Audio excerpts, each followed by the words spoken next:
Почитувани граѓани, почитувани медиуми, Зоран Заев и СДСМ се најголемите измамници во историјата на Република Македонија.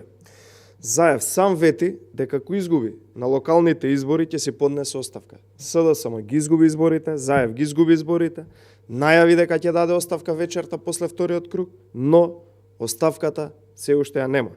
Напротив, за да не му падне владата, Зоран Заев киднапираше и партија, неговата партија, но киднапираше и пратеник од друга партија за да не влезе да гласа против неговата влада.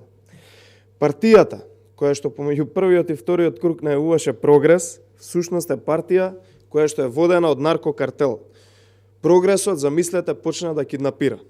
Ако го погледнете лицето на Зоран Заев од собрание, ќе сватевте дека тој е уценет и киднапиран човек од своите криминални пориви, плашејќи се да не одговара за сето она што го правил, да не заглави во затвор и мораше да ја киднапира и целата негова партија, но и да киднапира пратеник од друга партија. Класични криминалци, апаши, киднапери функционираат како картел, исто како во јужноамериканските филмови. Да веруваше Заев во своите пратеници, ќе ги пуштеше да влезат внатре и да гласаат, а не сега да ги пушта по телевизии да го бранат за да не понесе одговорност и да не си даде оставка. Победата од 100.000 гласови, која што оствари ВМРО врз СДСМ на овие локални избори, верувајте дека само ќе расте до наредните избори кога и да видат. Граѓаните се нестрпливи да го видат Заев да понесе одговорност, а СДСМ да си замине од власта и од институциите, бидејќи ова што го прават е класичен терор врз граѓаните и врз институциите. Кога Зоран Заев не сака сам да ја даде оставката, граѓаните ќе му испорачаат многу брзо. Оставката е исто како оставката на Филипче, исто како и утврдената одговорност за кабелот во Тетовската болница, каде што изгореа 14 луѓе. Што подолго чекаат СДСМ и Зоран Заев за оставките, толку поболен ќе им биде падот од власт. Верувајте.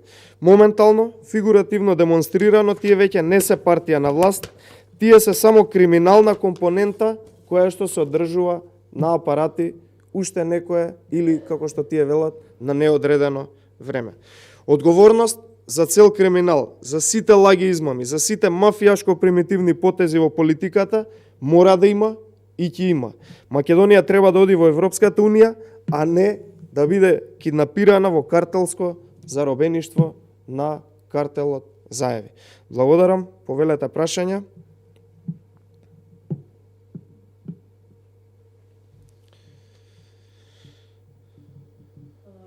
Како го коментирате ставот на председателот Пендаровски дека ќе чека да види како ќе се развива политичката ситуација, дека нема да свика лидерска средба бидејќи не постои согласност од власта и опозицијата?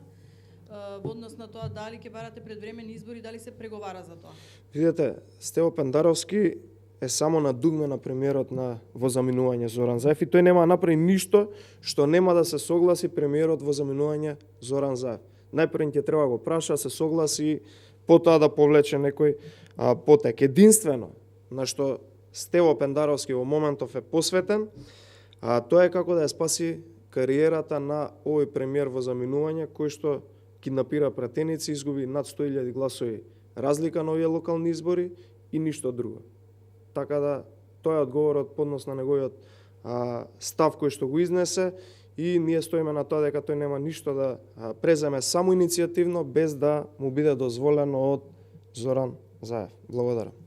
Ќе барате предвремени избори, преговарате? Ние веќе напоменавме дека брзи избори се решение, така да тоа е нашиот став. Брзи избори се решение за излез од оваа состојба која што ја донесе СДСМ, а граѓаните се повеќе и побрзо сакаат да ги видат СДСМ и Зоран Заев во опозиција, во историја, никогаш повеќе да не им се повтори ваков хибриден режим.